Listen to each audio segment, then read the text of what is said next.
Go away, darling. Today I'm unveiling my new hairdo as the Human Barbie. I want to be more representative of all of the Barbies that have been issued by Mattel. So this is my natural dark blonde brown hair with my caramel blonde on top. And I just want to be able to work all my outfits with my new hair and be more representative of a modern 2020 Barbie look. Snatched half up, bit of a ponytail going on at the back, and then I'll be wearing wigs for personal appearances. So people are going to get to choose which Barbie look they want. So you can dress me up and you can choose the outfit and the hairstyle and even the makeup.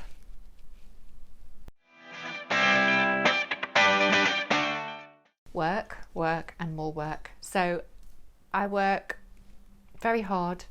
As an entertainer, I have to always produce content. I have to update the press. I've got a press agency who work with me, and then I'm filming for TV shows as well. It's reality documentary, so it's about my lifestyle. So I'm always switched on as the Human Barbie 24/7. And I also work a fashion job, which is a salary.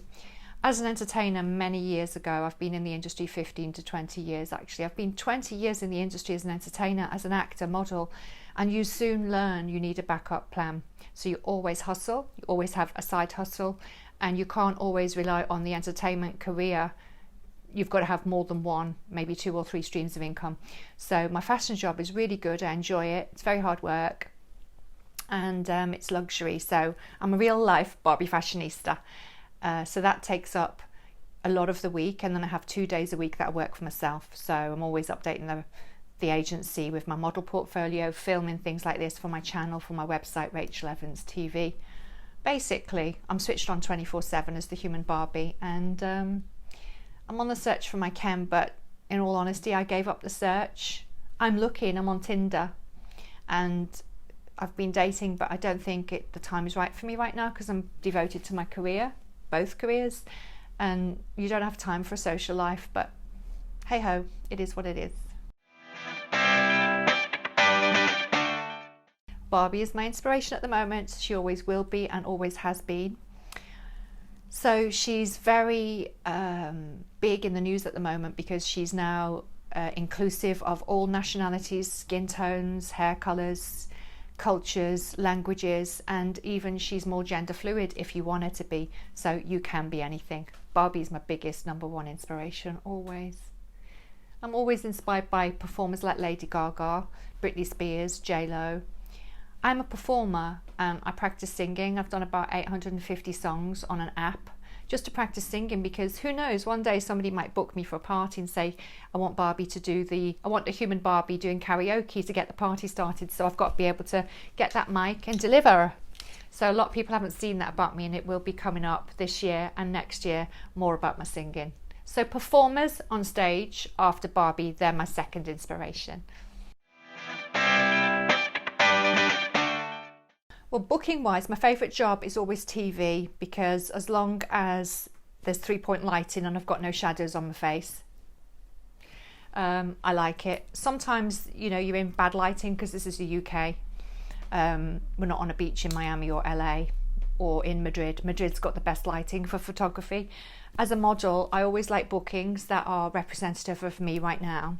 So I want personal appearance fees coming in so I can travel the world and spread the Barbie message. So that's what I'm aiming for. And right now, it's the TV bookings that I'm enjoying the most. So the TV show on Channel 5 is currently airing on 5 Star. The crew filmed me, I think, just before lockdown.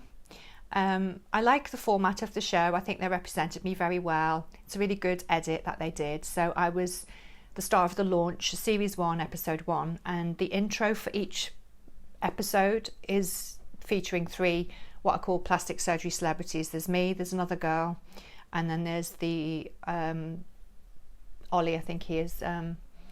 So then there's regular people who are on it who've been botched, but the plastic surgery celebrities, we are not botched. So the message is, do your research, find out what suits your face, go for it if it makes you happy, but you must always come from the inner happiness where you're doing it to please yourself, not other people. And I think that's the message loud and clear on the show. Yeah, it's good. I'm enjoying it. So Ken, I'm on the search for my Ken. My dating life has been documented a little bit, the failures, you know, guys that I've been dating who I thought my Ken and they're not. So I'm on the search for Ken, but Ken is an accessory to Barbie's life. So I'm not really hoping to get married and settle down. Like, I'm 50 years old, so it's all about my career, the spotlight, and success. You know, success is the best revenge, which is what I say in my interviews, you know, after challenges that life will throw at you.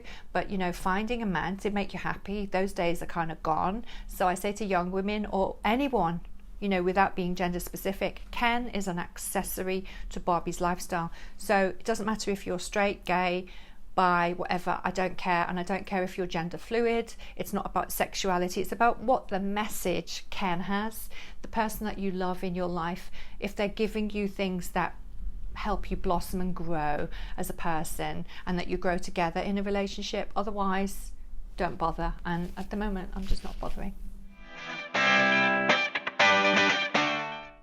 So we're still suffering the pandemic globally.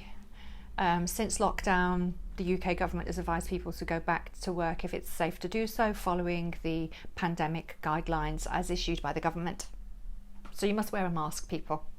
Yeah, so I'm going back to my fashion job on the train because it's quicker than driving, and I'm wearing a mask all day, every day. I think it's important to wear the mask or a face covering. And so since lockdown, like everyone else, we had 3 months of staying at home, not being able to go out. So I trained at home, standing on the spot, doing yoga positions, holding weights, doing whatever I could to just stay fit when we were quarantined, if that's the right word, when we were not able to go out. And once the government relaxed the lockdown and people were allowed to go back to work if it's safe to do so, blah, blah, blah, then, you know, I felt healthier inside, because lockdown can make you feel anxious. Everyone's suffering from anxiety. It's healthy to go out and meet people. We couldn't do that, so now I'm meeting people.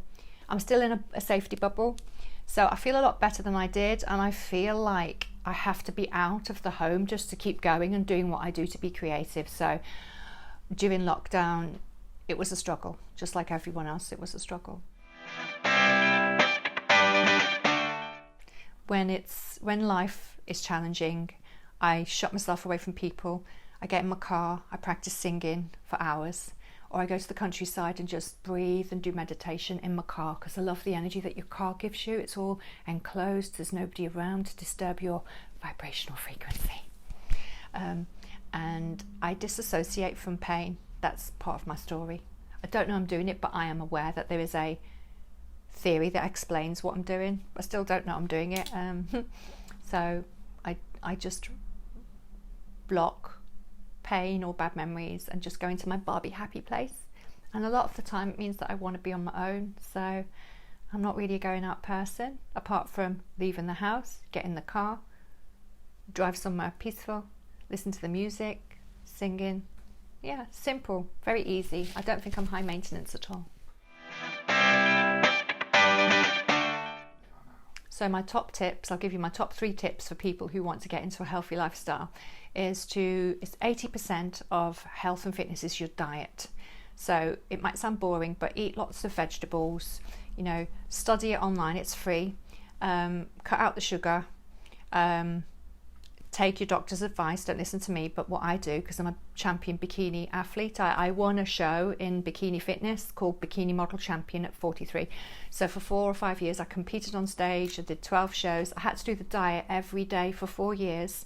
It was relentless. My body looked good, my face looked pretty rough.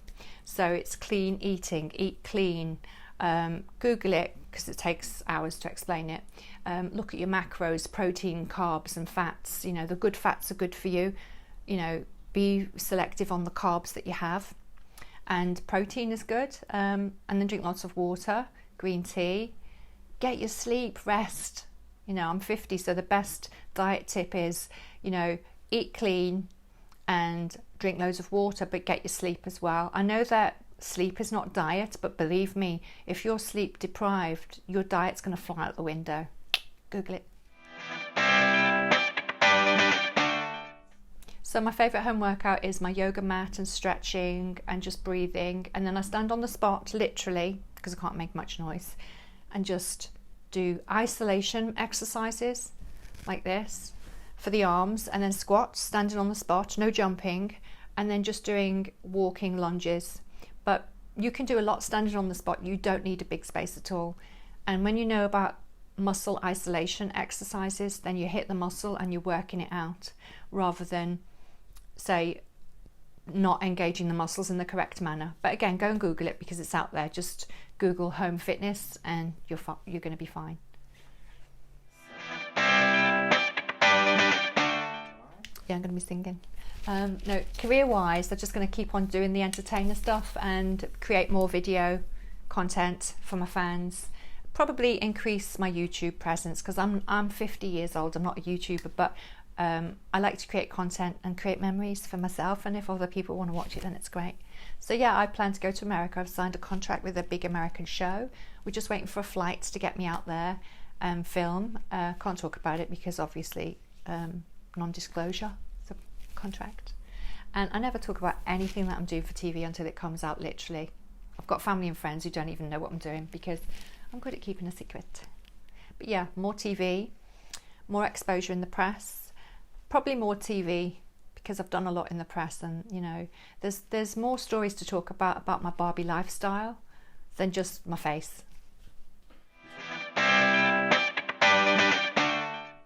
So yeah, Barbie is inclusive to women, but I actually look at Barbie like being non-gender specific. Now Barbie represents any sexuality. Sorry, Barbie represents male, female, whatever. Is it binary number you are? Non-binary. Barbie represents everyone. So what I'm trying to say is Barbie is not gender specific. So with this in mind, I say people. So Barbie inspires people around the world of any age, any culture, any language, any nationality, of any look, you know.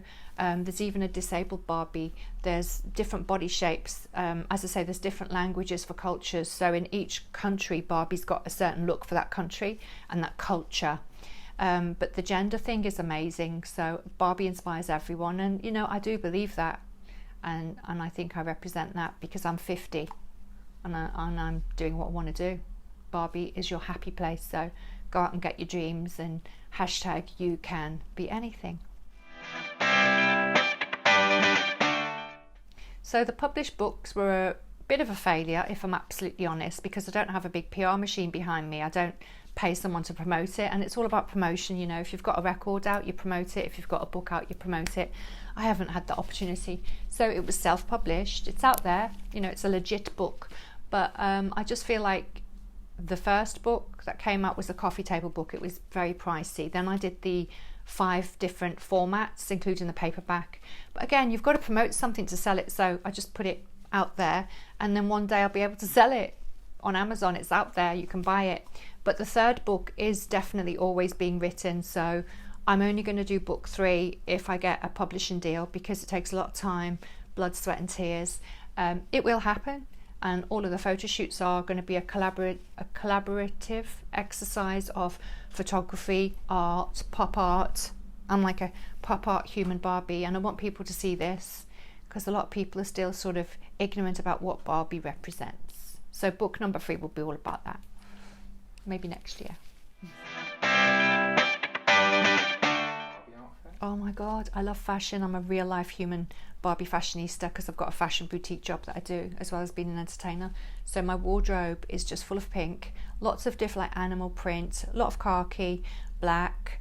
All of my outfits have got pink or black in them, I think, but I don't really have one favourite outfit. I actually believe my favourite outfit is a pink bikini because I was a bikini athlete, champion, model, won a trophy.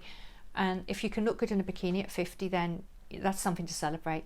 But I think my favourite outfit is actually the one I'm wearing because I just love the way it pops on camera. And every Barbie outfit is my favourite. Each one's got its own little vibe, yeah. Yeah, I don't really, when people say about pink, for me, I only see pink and then everything else is just something extra. So it's a happy colour, and I was made aware that in psychology, pink is a happy colour. But yeah, it definitely makes me feel happy, and I get withdrawal symptoms if I don't wear pink. And then there's days when I want to blend in and I just put black or khaki on, so I'm not looked at, but I still get looked at outside, people recognise me, but more so when I'm in pink, obviously. It's Barbie's colour, isn't it? Pink is Barbie. But again, you know, pink just makes me feel happy. I don't really think about it as a colour, I only wear pink, and everything else is just added around it. If I don't wear pink and I wear black, I feel really depressed. So that's not going to happen. Sure, so life advice that I give anyone who's struggling with anxiety or depression, or people who are just a bit sad in their life for whatever reason. Could be someone's died in the family, or they're divorced, or they're just single and lonely, or they're anxious because of the pandemic. I would advise all of those people to use like colour therapy and find your favourite colour. And you don't have to spend a lot of money on it. Look at me, you know, I buy lots of things in the high street, or I customise things and do it myself. But it's all about find the colour that you're happy with, and don't be afraid to wear it if it's like bright. So if you like neon colours, wear it. If you like leopard print, wear it. If you like black, wear it. You know, if you're gothic, I used to be gothic. But colour is definitely a form of therapy. But more important, I would say, look in the mirror, learn to love yourself, and improve what you've got. Don't listen to people who say don't do it. So self-improvement can be done internally and externally. Just say thank you to all my fans who support me. I know I'm not a big A-lister, but I do have fans out there because they DM me on Insta. I just want to say thank you for your support and positive comments, because I do have a lot of trolls and haters out there, and I have real life haters, but I just say success is the best revenge. Just ignore them. So if anyone's ever given you grief for being you, it's called hate discrimination, and it's not right. It's not even legal. So to people who hate on other people, they're sad and irrelevant. So remember this, whatever you're struggling with, find a way to resolve it, but find inner peace. And, you know, being Barbie has given me inner peace. Lovely, thank you so much. Thank you very much. Awesome, have a good day. Thank you very much.